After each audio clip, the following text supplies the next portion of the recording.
Get ready for the show. Welcome to All Elite Radio. Time to start. Someone ring. And welcome to the special edition of All Elite Radio. We are less than 24 hours away from AEW Dynasty. Of course, I'm Shawn with my tag team partner, Ashlee. Ashlee, how do you feel about Collision being the go-home show here, even though it was pre-recorded on Wednesday night? Not a bad show overall. I think it does lose some of that energy being pre-recorded, as you said. But I think some very good segments and very good matches, and I think a lot of things that help build up, and especially something like the main event, I think certainly helped. Julia Hart versus Mercedes Moné match coming up. Looking forward to a lot of the matches tomorrow night. Well, we do have a little bit of breaking news as we learned on Collision last night that our guy, Jay White, has been withdrawn from the 2025 Men's Owen Hart Tournament due to a broken wrist. So, Ashlee, our guy cannot get a break. No pun intended. Nope. And recently seeing news that Juice Robinson is close to getting back into the ring for training for his in-ring return. This really sucks.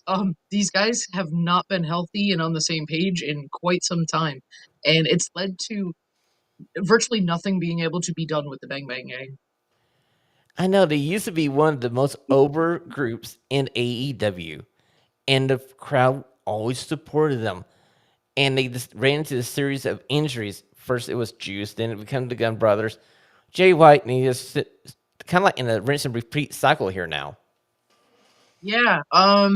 Hopefully after his surgery, we'll have kind of some more information about a timeline for his return, but hopefully he won't be out too long. We know Juice Robinson had kind of a serious back injury, so it'll be good to see him return, and hopefully Jay can make it back in time so we can get something done with this group before I feel like before we run out of opportunities, because it feels like it's been forever since we've been able to get on solid ground with them. Exactly. So we are going over to the 0 hour. Of course, Tony Khan has to give us another match, literally 24 hours away from AEW Dynasty. So this time. Hey, it's this style. So 0 match number 1, Top Flight AR Fox versus Nick Wayne and the Crew. And it took a little doing here for the Crew to convince Nick Wayne to come over to join them. They basically had to play the card like, oh, do you have to let your daddy tell you if you can do it?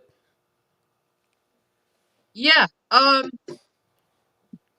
Nick Wayne coming out to stop AR Fox is no surprise. We've seen their history and how often they've gone back and forth. It'll be very interesting if we see Christian come back soon to see how he feels about this, because Nick Wayne was already kind of pushing back against Christian before Christian was off TV.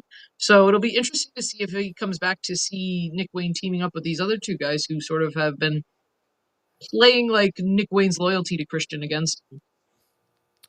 True. I get a feeling this is going to be the main event of 0 hour, and we may have Father of the Year Christian Cage make an appearance to set his son right. I hope so. I miss Christian, honestly. So, Ashlee, the other thing we learned about 0 hour is the greatest professional wrestler and rapper alive, Matt Caster, has an open challenge. So, Ashlee, who is his opponent? Mark Briscoe.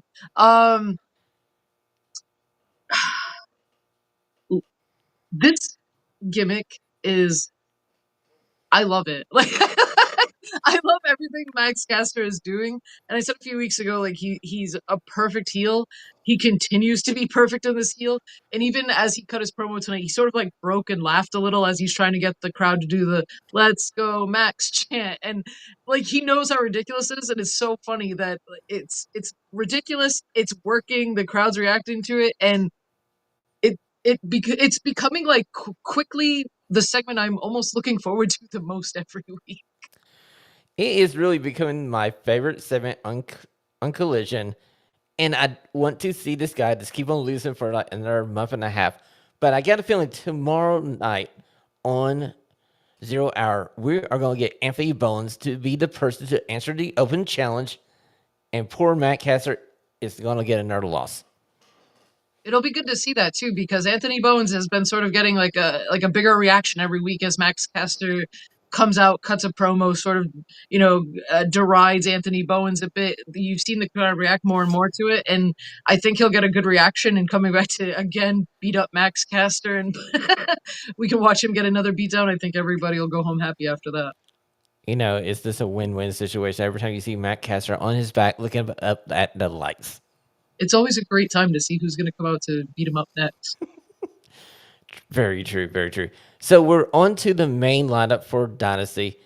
And surprisingly, they are actually doing some quarterfinal matches in both Owen Hart Cup tournaments.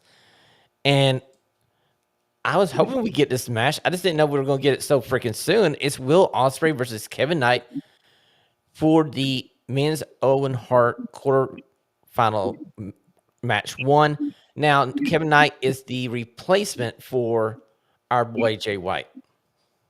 And a great replacement. Like again, like we said, it sucks for Jay White being taken out, but Kevin Knight coming in, being a new signee to AEW, kind of already having some really great showings.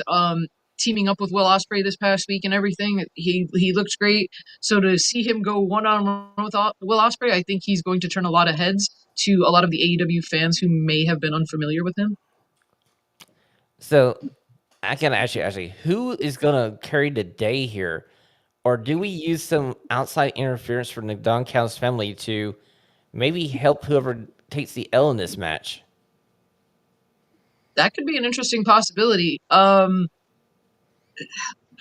Like I've said before, unfortunately, Don Callis is great. So pairing him with somebody like a Kevin Knight, that could really be good. And then you could kind of maybe worm that into something a little more long-term with Will Ospreay that goes on after the Owen is finished. Because I get a feeling that we're working our way in the men's Owen tournament to a matchup of Will Ospreay versus Kyle Fletcher again.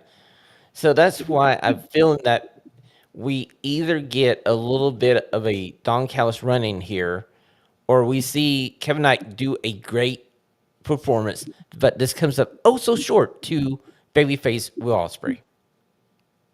Yeah, I could definitely see that. Like I said, they've had him put on some really great showings. In the 2-3 matches he's had since he's been here.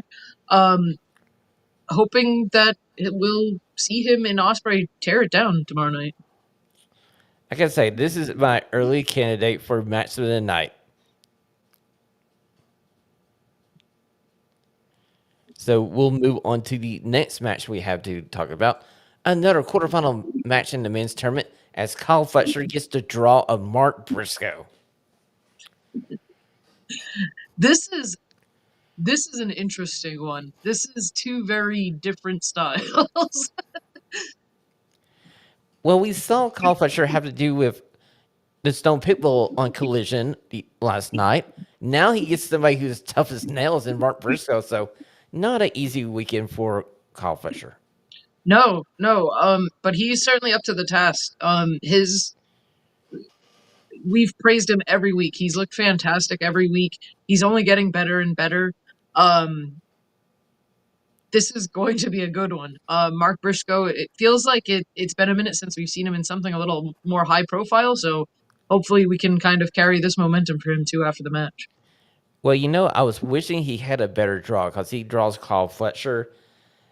And I hate to say it, I got a feeling that he's going to eat another L here in this match because I feel like they want to keep Kyle Fletcher strong as they're going towards Will Ospreay versus Kyle Fletcher number 3. If it is AEW All in Texas, why not? But I like to see Mark Briscoe get something out of this besides an L in the first round. Yeah, but unfortunately, I think you're right, and I think he does take the loss here. It's hard to just not throw all your chips behind Kyle Fletcher right now. Oh, if you have money lying around somewhere on a Sunday night and you want to make a safe bet, against Kyle Fletcher 1 round in this tournament would be probably a safe bet. So we do have a question mark here as we go to the third match. That's the men's Owen Hart Cup qualifying quarterfinal match. Hangman Adam Page has this open spot. Who is the wild card? Who are we going to face Hangman Adam Page with? Genuinely don't know. I'm thinking if Juice Robinson is ready to come back, that would be a cool spot to debut or returning Juice Robinson. Or maybe there's somebody they got signed and ready to go that we don't know about. I was gonna say the one person I did think, and I could be wrong because I haven't seen any news on him and what he officially has done recently, but um, there were rumblings of Josh Alexander. You're kind of having a big prestigious tournament in honor of a great Canadian. Maybe you debut somebody like him to in that spot. Oh, Josh Alexander versus Hangman Adam Page would be a match I would love to see. There's somebody surprisingly missing off this card, and it's 3 letters. He goes by 3 letters. MJF. That would be so good. I mean, the last time we saw MJF back on Dynamite, he was still trying to work his way into the Hurt Syndicate, and still Bobby Lashley was having none of it. Plus, that could be a really good. That would be a good like curveball because that would genuinely be a matchup where I don't know who they would put over. Would you put over Hangman, considering you kind of have Swerve in the title picture? Would you put MJF over if you're not considering having Swerve become champion? I think it would all depend on. I think a little bit might depend on the outcome of that match if they went ahead with it. True, and what a better way to work MJF back towards the AEW World Title than allowing him to win this tournament by any means necessary and being able to brag about it all summer. I was gonna say maybe he uses it to try to show the Hurt Syndicate or at least Bobby Lashley like why he deserves that spot. At least even if it's just performative to say the least. True. Or, hey, why didn't MVP go over to Tony Khan and go like, hey, you have this wild card spot, Shelton Benjamin, Bobby Lashley.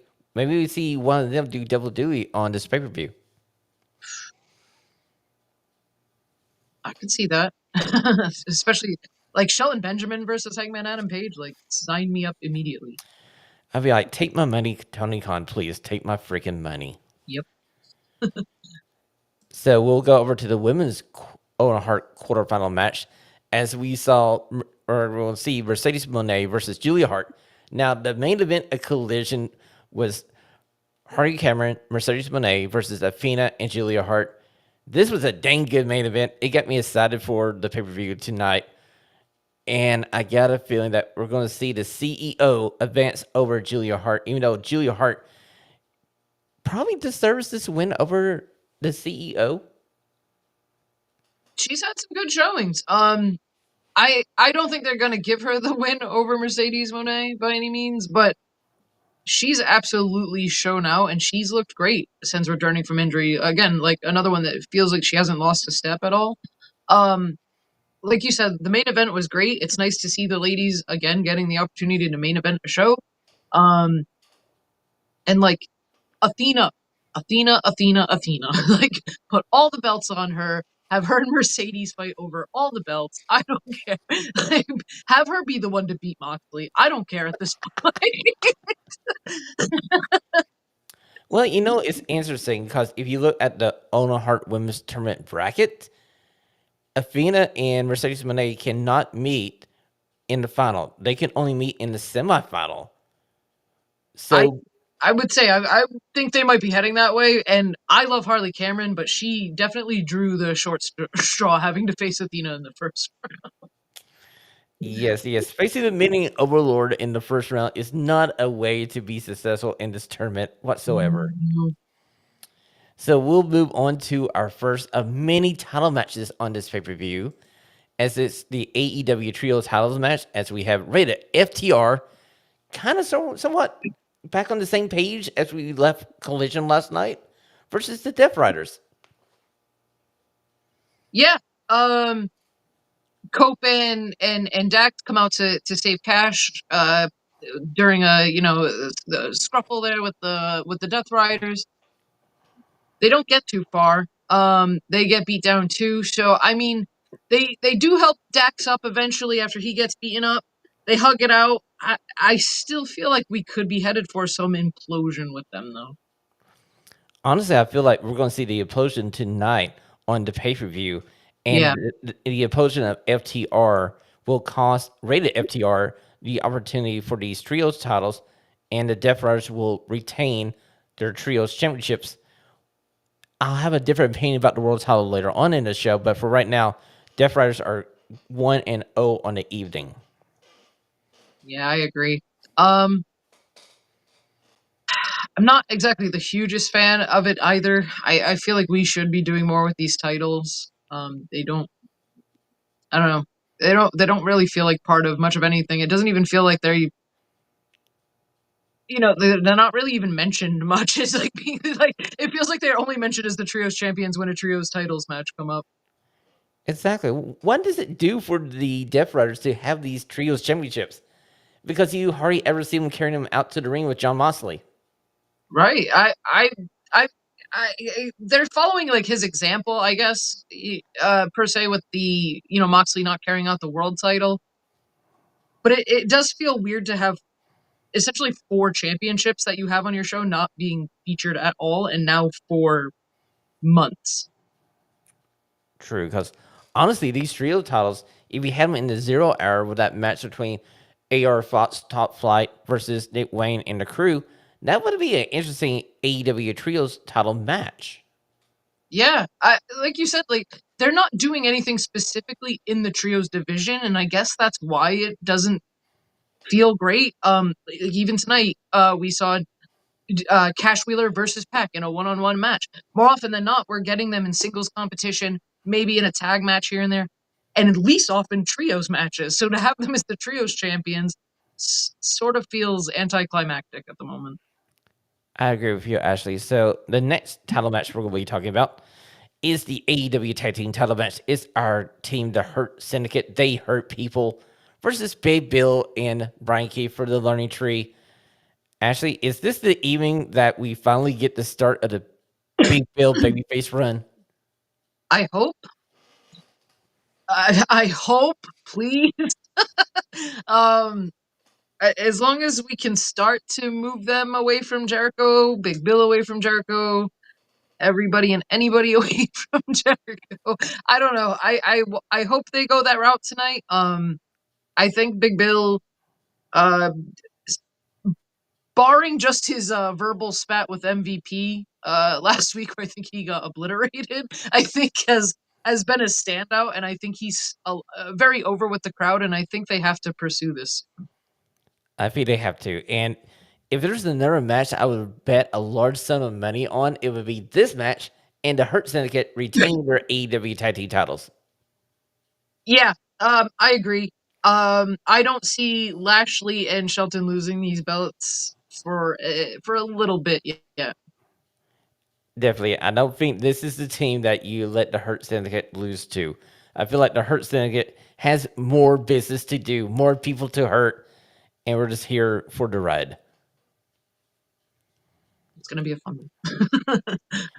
So we'll move on to the AEW International title match. It's a three-way match between Kenny Omega, Speedball Mike Bailey, and Ricochet. Ashley, does Ricochet take the L here? Because this feels like a loss for Ricochet. Because I don't think they want to give that L to Speedball Mike Bailey, and Kenny Omega only had this title for a couple months now. Yeah, I do think it is going to play out that way. We saw like the tensions between Ricochet and Speedball kind of boil over a little bit on Collision. And I think they will eventually cost each other during the match, whether it's Ricochet taking out Mike Bailey, and then Kenny Omega swooping in and catching Ricochet off guard. But like you said, I think he's kind of in this to take the pin, but he is absolutely going to show out.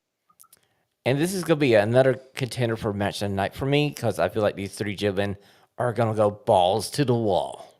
Yeah, and I think AEW has found a little bit of a groove when they've done these multi-man matches. I think they've done some good pacing with them. So we'll move over to the TNT Championship match. It's Daniel Garcia versus Adam Cole, baby. And it's no time limit, no seconds at ringside. So do we finally get Adam Cole with a singles championship in AEW? If you would have asked me the other day, I would have said yes. Um, I think they did a good job with this promo on Collision that they had this sit down back and forth, making it feel like Daniel Garcia, should win. I think because of the way that happened, I do think Adam Cole is going to win, but I do think this is where we see maybe some of the older Adam Cole start to resurface. So I want to ask you, do you see the Undisputed Kingdom turn back heel here and we see them cheat to win and we get heel Adam Cole going forward?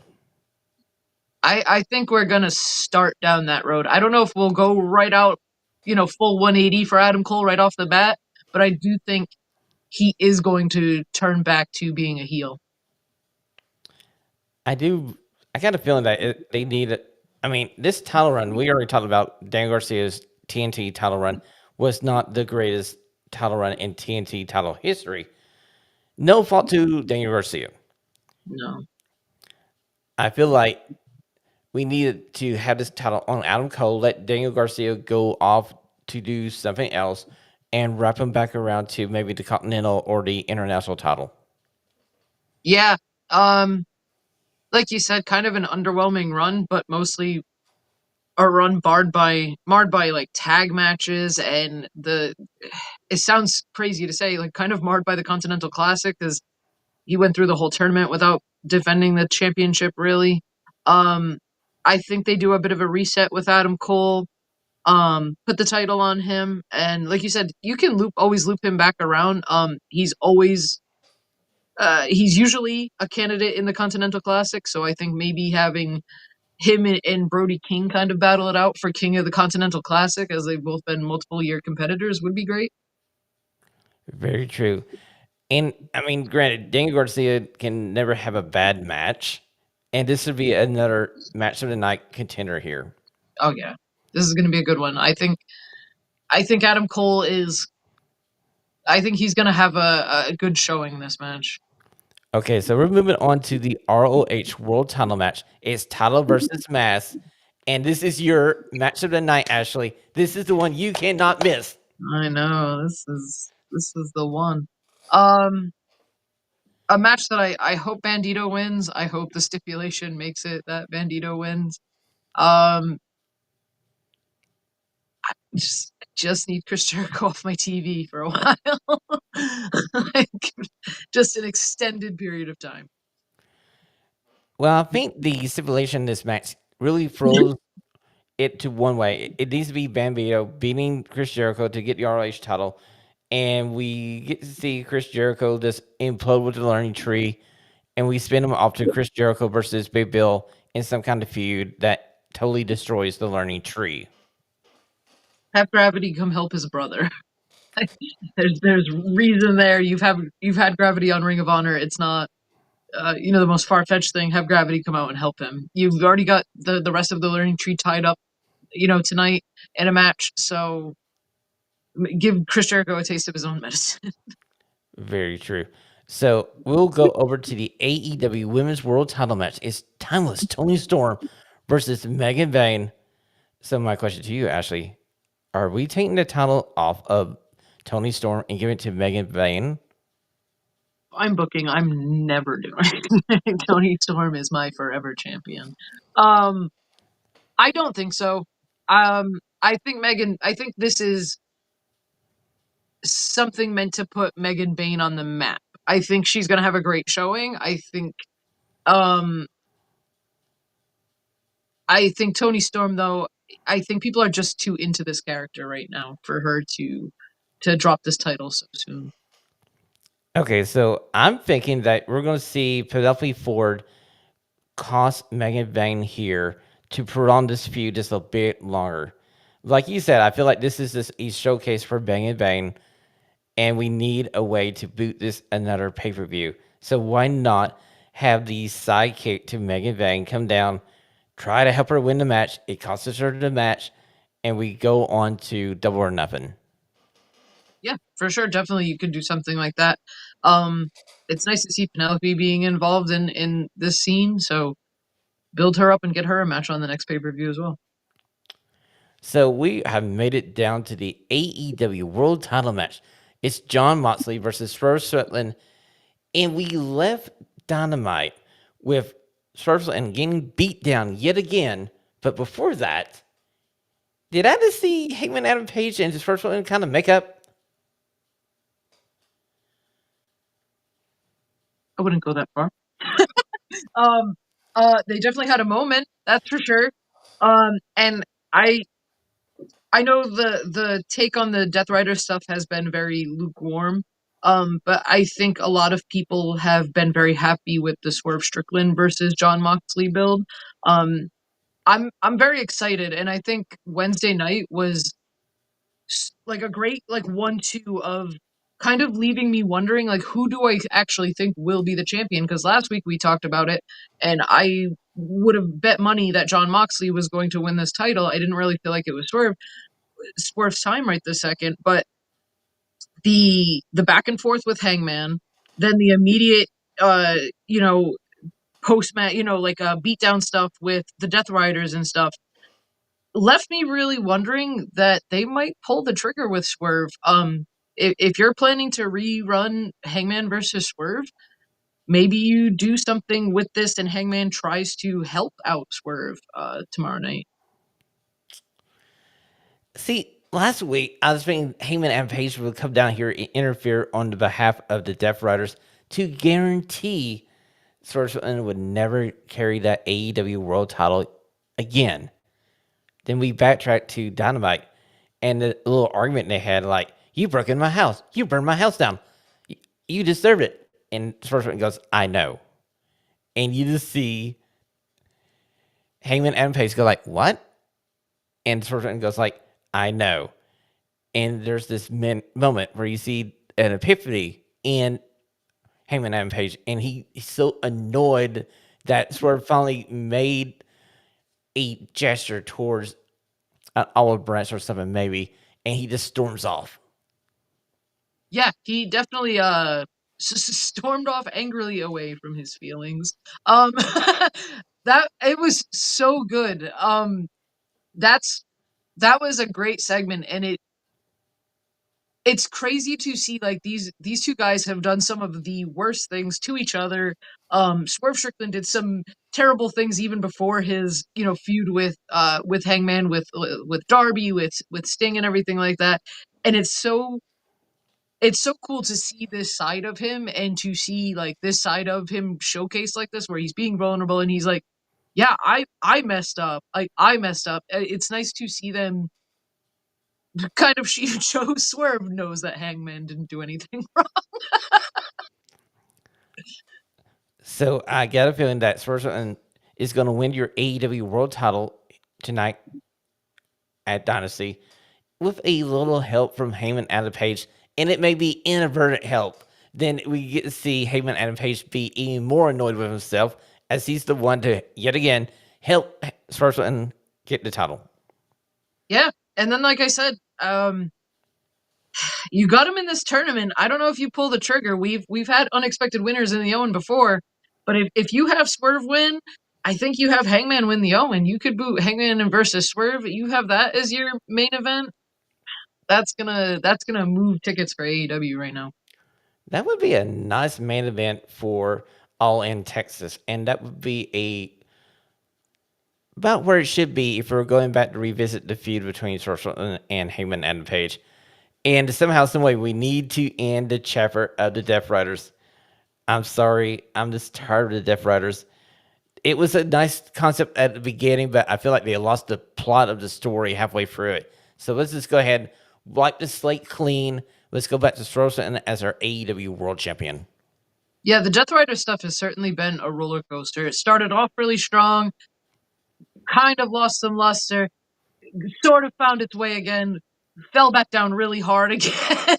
Been a little interesting again over the past couple of weeks, but ultimately I think people are kind of tired of the we're interested in this, but we're not interested in this, kind of back and forth.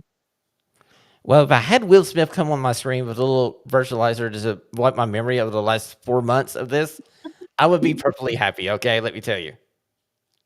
No, understood. It has been a very divisive storyline. Well, that has been Well, let's do this. Ashley, how do you feel about the build to AEW Dynasty? Do you think the build was strong and we're going to have a strong pay per view?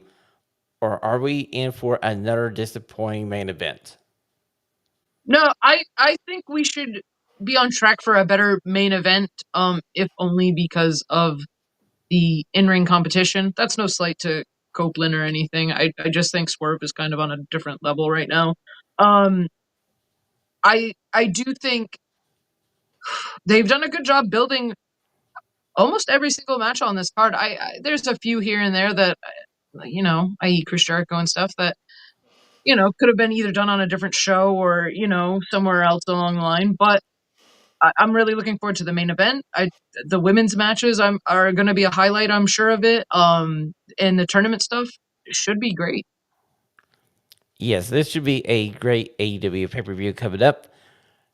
This has been your AEW Dynasty preview show here on All Elite Radio, but we promised a surprise for everybody, an announcement, you would say, about the future of this show. So allow me, announcement in 3, 2, 1. It's a dynamite drop, baby. You know the names. It's Ashlee and Shawn. The verbal bang bang gang, guns up. All Elite takes, no filler hitting you. Harder than a blade runner. You want heat, they deliver every week. It's a thriller, it's a dynamite drop. Powered by the hub, and that's undisputed. Yes, Ashley, we have officially become a member of the Hub. Now, what is the Hub? It's a collection of wrestling podcasts. You have your WWE Raw review show, Draws Raw with Eric B and Randy C every Tuesday morning. You have Huge Pop with with Donnie and Jimmy on Wednesday evening, covering the week in wrestling. Then you have Saturday mornings normally your Smack Daddies, Grave Fathom, Brad the Dad. They cover your WWE SmackDown, and each and every Friday morning, you get your kick off your weekend with Shawn and Ashley as we give you the Dynamite Drop, your week in AEW review show right here on the Hub. So, Ashley, how do you feel about joining the Hub? This is very cool. I'm very excited to kind of be able to get to talk about AEW even more, first of all, and do so in kind of like a new area. Hopefully, maybe some people who aren't too familiar with AEW will become a little more interested. And we also got a little surprise too, because we have a special premiere edition of the Dynamite Drop dropping Tuesday morning. It's a double shot on the Hub, as you will have the Raw review show, Draws Raw with Randy C and Eric B, and you will have us reviewing AEW Dynasty right here on the Dynamite Drop. Guns up, everybody. Guns up. So, Ashley, where can we find you on the Super Information Super Highway? I am always keeping along with the live shows on Blue Sky, and it's at groovyash.bsky.social. And you can follow the new show, The Dynamite Drop, on Twitter, Instagram, and our YouTube channel is all The Dynamite Drop. Do us a favor, follow all the new socials, and we'll see you right here Tuesday morning on the Hub. Until then, enjoy your weekend of professional wrestling.